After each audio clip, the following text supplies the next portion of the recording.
Esta es una historia que muchos suelen confundir, puesto que Tim Burton jamás dirigió la película El extraño mundo de Jack como se piensa la mayoría de personas. Pero para explicar esto debemos remontarnos al origen de esta historia, en donde el mismo Tim Burton había creado un poema con el mismo esquema de la película, y por ende quiso adaptarlo al mundo del cine, pero la estética de la cinta como tal no encajaba del todo con los estándares de Disney, y por ende estos rechazaron a la idea. Sin embargo, con el pasar del tiempo, Tim Burton empezó a ganar una gran ola de popularidad, y fue así como se galardonó como uno de los directores mejores pagos de Hollywood, por lo que básicamente Disney volvió tras él para replantear la idea original de hacer esta película, en donde si bien la misma fue aceptada por el propio Tim Burton, este no pudo dirigirla como tal ya que estaba muy ocupado con su proyecto de Batman Regresa, que se estrenó un año antes de dicha película, así que la misma pasó a manos de su amigo llamado Henry Selick, quien es la verdadera cara detrás de esta película. Claramente el título de Tim Burton fue puesto junto al nombre de la cinta como una jugada de marketing por parte de Disney, ya que al ser un director tan reconocido esta fue una buena forma de ganar un impulso extra,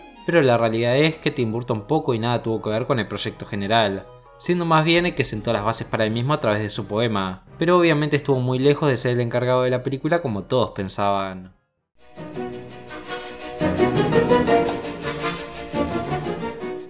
Como sabrán, la película utilizó una técnica muy particular de animación, que consistía en realizar una grabación de fotograma a fotograma, pues básicamente la técnica de animación intenta aparentar el movimiento de objetos estáticos por medio de una serie de imágenes fijas sucesivas, aunque también se la suele definir como una técnica de animación artesanal, debido a que se construye movimiento a través de la manipulación de un objeto con las propias manos. Como imaginarán con estos datos, la técnica como tal es súper lenta y trabajosa, ya que un mínimo error desestabiliza toda una escena en cuestión, y tengo entendido que para esta película en particular se conseguía grabar 1 minuto de cinta por cada semana de trabajo, así que ya se imaginarán el esfuerzo que conllevó hacer a la película. También escuché por ahí que al ser los personajes marionetas móviles, se utilizaron a más de 200 caras distintas para el personaje de Jack que mostraban sus distintas expresiones faciales, por lo que todo el empeño del estudio se transformó en definitiva en una maravillosa película.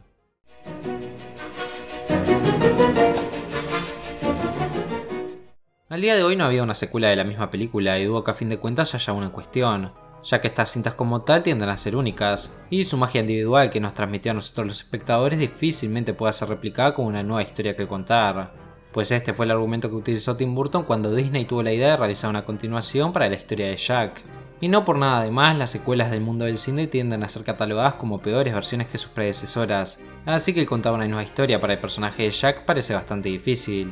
Sin embargo, hay una especie de continuación en forma de cómic, que narra las aventuras del cachorro Cero, y también tenemos otro que nos cuenta las andanzas de Jack por llevar sus experiencias espeluznantes al resto de los mundos festivos, por lo que claramente se podrían tomar estos volúmenes como un material base para la producción de una futura película, y supongo que en términos de ganancia la misma haría una buena recaudación con la base de fanáticos que se tiene al día de hoy, pero también supongo que los creadores originales no querrán manchar el legado que dejaron a cambio de un poco de dinero, así que una secuela como tal del extraño mundo de Jack difícilmente pueda ser vista en el mundo del cine, bajo mi opinión personal, pero claramente jamás debemos tirar la toalla con estas cosas, ya que el pasar del tiempo ha sorprendido a más de uno.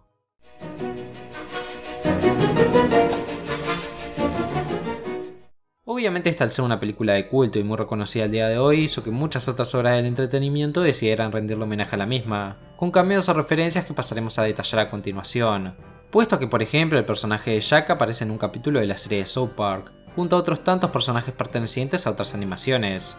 Por otro lado, en la cinta de Coraline podremos ver a la cara de Jack cuando se parte un huevo, estando precisamente en la yema de la misma, y también podremos ver a su silueta en el moño del sombrerero loco, en la película Alicia en el País de las Maravillas. Esta que sigue es más especulativa, pero se cree que uno de los espíritus vistos en la película de la princesa y el sapo hace referencia al personaje de Jack por su rotundo parecido, aunque como dije queda libre de interpretación. Ahora, una que sí es muy directa se da en la película de Jim y el durazno gigante, donde podremos ver al personaje de Jack de manera clara. Y para finalizar tenemos a la aparición vista en la serie de Padre de Familia, en donde el personaje de Jack cambia de festividad para celebrar el 4 de julio, que vendría a ser el Día de la Independencia en los Estados Unidos, aunque obviamente deben haber muchas referencias más al personaje de Jack, o a su película en cuestión, pero estas son las que pude destacar yo para dicho video, así que si conoces alguna otra no dudes en escribirla en la caja de comentarios.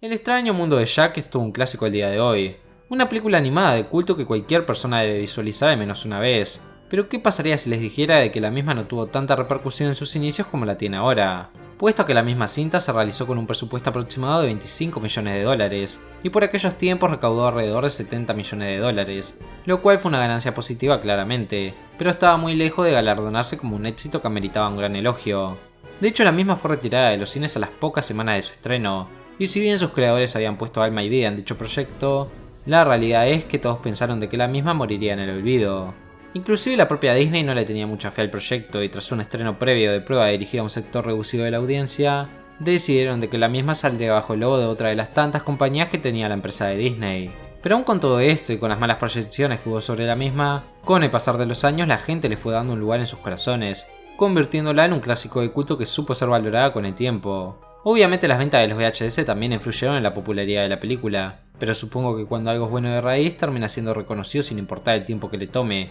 y fue así como Disney, de forma un poco rastrera, decidió poner ahora sí a su logo en dicha película. De hecho, este caso me recuerda mucho a lo que sucedió con la película del Gigante de Hierro, la cual tuvo un inicio muy similar, teniendo una poca taquilla y un poco de reconocimiento por parte del público, pero nuevamente con el paso del tiempo se terminó convirtiendo en un clásico de culto. Así que cuando las cosas están bien hechas, sin importar el qué, el mundo sabrá recompensarlo.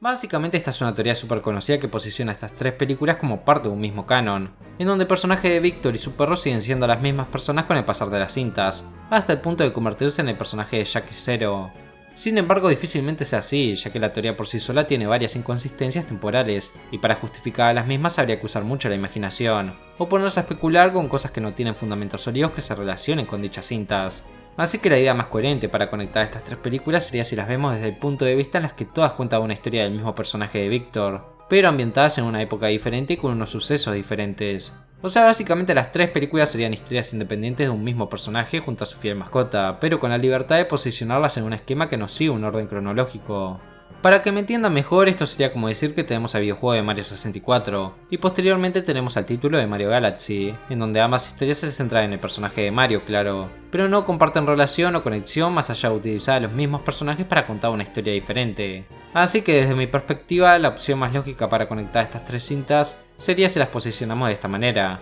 con un mismo personaje central que nos muestra historias diferentes e independientes entre sí.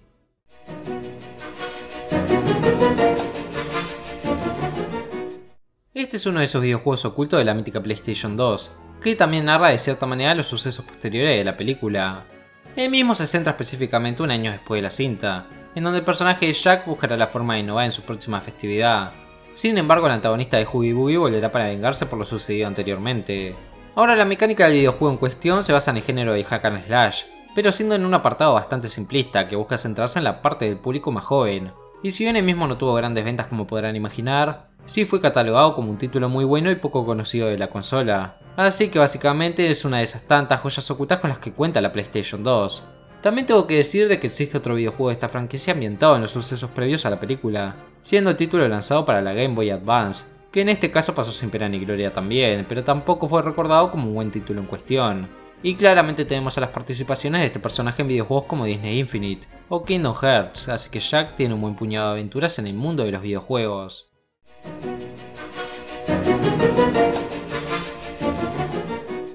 Este puede que sea un punto un poco conocido para los más fanáticos de la cinta, que narra la existencia de un final alternativo para dicha película, en donde el personaje de Oogie Boogie no sería otro que el Dr. Finkelstein, quien habría creado esta contraparte por los celos que tenía la relación de Sally junto a Jack. En sí, esta fue una idea que no me termina de convencer y tampoco convenció al propio Tim Burton, que dentro de las pocas revisiones que le hizo a la película solicitó de que cambiaran el final, golpeando inclusive la pared del estudio al hacer esto, por lo que era una persona bastante temperamental. Sin embargo, yo considero que la participación del Doctor podría ser mucho más explotada, al igual que las ambiciones de Oogie Boogie, ya que se siente como un villano que está ahí por mera necesidad de la trama, pero supongo que era difícil explicar un origen del personaje sin alargar la película. Por lo que sea cual sea el caso, el final alternativo sí estuvo presente, y el mismo para bien o para mal fue desechado.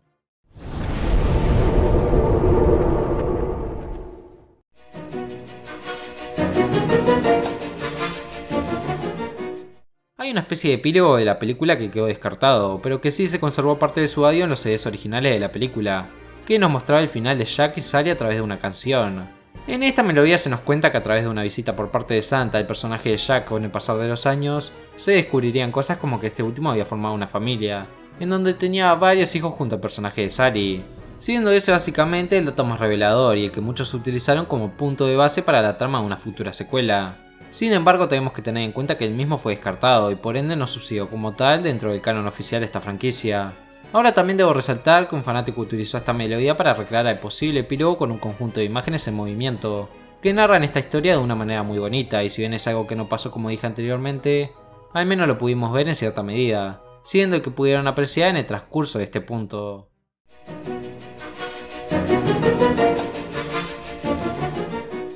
Existía una escena postcrédito que al final fue eliminada de la película original, o más bien fue modificada en cierta medida, ya que en ella un grupo de vampiros que estaban jugando al hockey utilizarían a la cabeza de Tim Burton en lugar de una calabaza. Pero obviamente, como imaginarán, la misma se cambió, ya que para muchos era demasiado tenebrosa. Y supongo que esto fue luego de aquella sección de prueba que iba dirigida a un público selecto de índole infantil, ya que se dice que en esa ocasión muchos de los niños quedaron aterrados con la película. Y fue a raíz de esto de que Disney decidió lanzar la misma sin su tradicional logo, como explicamos anteriormente. Personalmente creo que hubiera sido un detallazo el haber incluido esta escena en alguna especie de material eliminado que contendrían los VHS, pero tristemente no pasó y solo pudimos visualizarla a través de la gente de YouTube que se encarga de encontrar estos archivos perdidos a través de muchas búsquedas, al igual que pasa con ciertas escenas eliminadas de la película, que permiten recopilar muchos datos increíbles acerca de la cinta, y nos muestran así otro vistazo interno de la misma.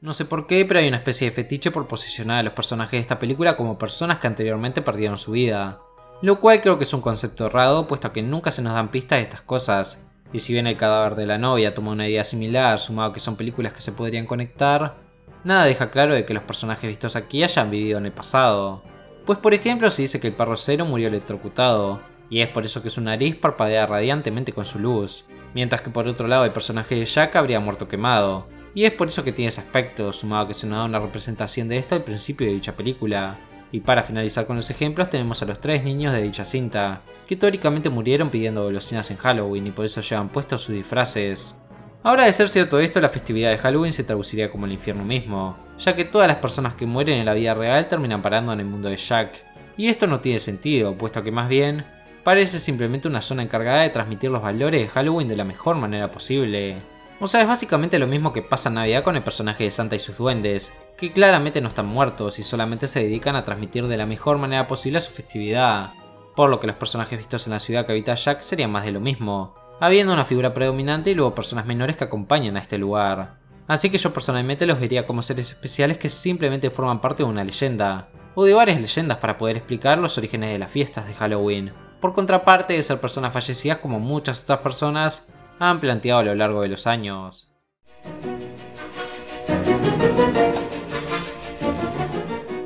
Siempre hubo un gran debate por posicionar esta película como una ambientada en la festividad de Halloween, o por contraparte en la de Navidad. Personalmente yo la considero más como una película de Halloween, ya que no por nada sacó este video cerca de dicha fecha, pero también entiendo que fácilmente puede ser vista como una película navideña, puesto que gran parte de su argumento se centra en esta festividad. Sin embargo, creo que la magia de la película como tal se ve al final de la misma, en donde el personaje de Jack logra apreciar la magia que tiene la época de Halloween, y si bien quiso tomar aires frescos en el pasado porque ya no se sentía del todo cómodo con lo que hacía, él pudo llegar a notar de que su especialidad está ahí, y si antes esto lo hizo muy feliz, solo necesitaba dar una vuelta de tuerca para que volviera a funcionar. Obviamente el mensaje de la película va mucho más allá y no se queda en eso simplemente, puesto que claramente si alguien no está conforme con algo debe probar y experimentar nuevas cosas, pero también tenemos que saber valorar lo que tenemos, ya que el ser humano tiende a menospreciar sus logros cuando éste los consigue, y ese es un error nuestro por naturaleza. Así que más allá del mensaje de la película en cuestión, creo que el posicionarla como una película de Halloween es la elección acertada desde mi punto de vista, pero claramente esta es una opinión subjetiva,